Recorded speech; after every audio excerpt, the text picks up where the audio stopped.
an all-new movie. We've got to search the entire island for genetic experiments. The adventure continues. This time, Stitch is back with his new family. Aloha, cousin! Stitch the movie. Stitch the Movie is directed by Tony Craig and Bob Sganaway and stars most of the voice cast from the first film, with Jeff Bennett and Rob Paulson joining the team as new characters.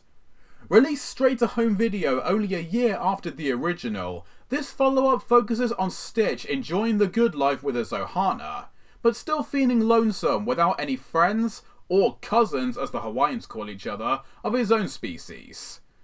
Being experiment number 626, obviously 625 others had to be created first, and when Jumba is abducted by Gansu for this very ransom demand, it's up to Lilo and Stitch to both rescue him and protect his experiments. As is predictably common for Disney's library of direct-to-video sequels, reception for this film upon release was widely negative, but there actually is a lot for fans to enjoy here. That being said, there are also some distracting flaws.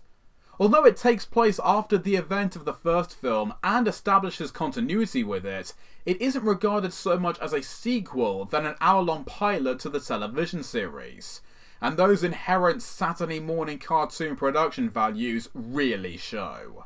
Now, as a much lower budgeted feature, it's only natural to expect the gorgeous visual style of the original to be sacrificed for something more cost effective, and the animation here is never outright terrible, but it's still difficult to ignore some of its easily fixable problems. Along with some heavy looking line work in many scenes, the entire presentation suffers from an overly high increase in contrast that just makes the movie look unnaturally bright and saturated. Some colour correction definitely wouldn't have gone amiss here.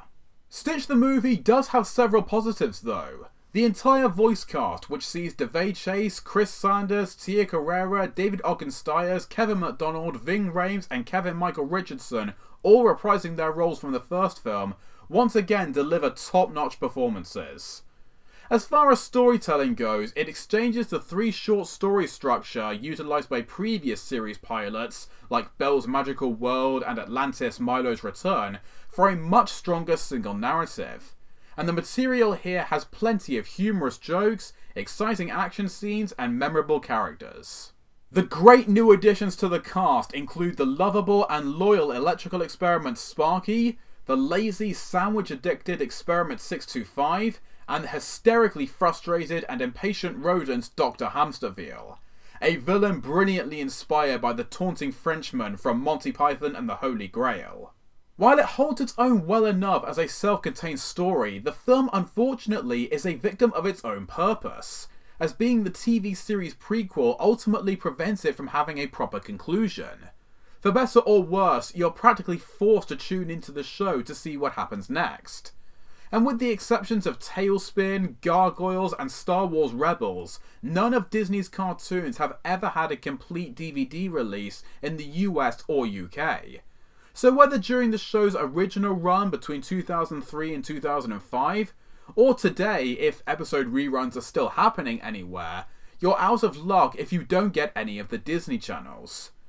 But on the plus side, at least the Lilo and Stitch series actually materialised, giving you the assurance that this film does indeed lead to something. The musical score is mostly comprised of reused or reworked cues from its predecessor, but is no less effective at being lively and whimsical. Disappointingly, Slice and Sand is the only Elvis song to appear on the soundtrack, but it's still a nice contribution to the movie's first scene on Hawaii, while Jump 5's Aloha Como Mai perfectly serves as a very upbeat and catchy way to close out the picture. Despite its short running time and uneven production qualities, there's still plenty here to make this a quick and entertaining time for fans. Although it's my least favourite entry in the series, I still think favourably of Stitch the Movie, and I'm going to rate it a 7. So that was my review, now it's over to you. If you saw this film, please let me know what you thought in the comments. And be sure to like this video, subscribe to my channel, and follow me on social media if you liked this review and want to keep up to date. We're now halfway there with the Lilo and Stitch review series. Up next is Stitch Has a Glitch. Be sure to come back tomorrow to hear my thoughts on that.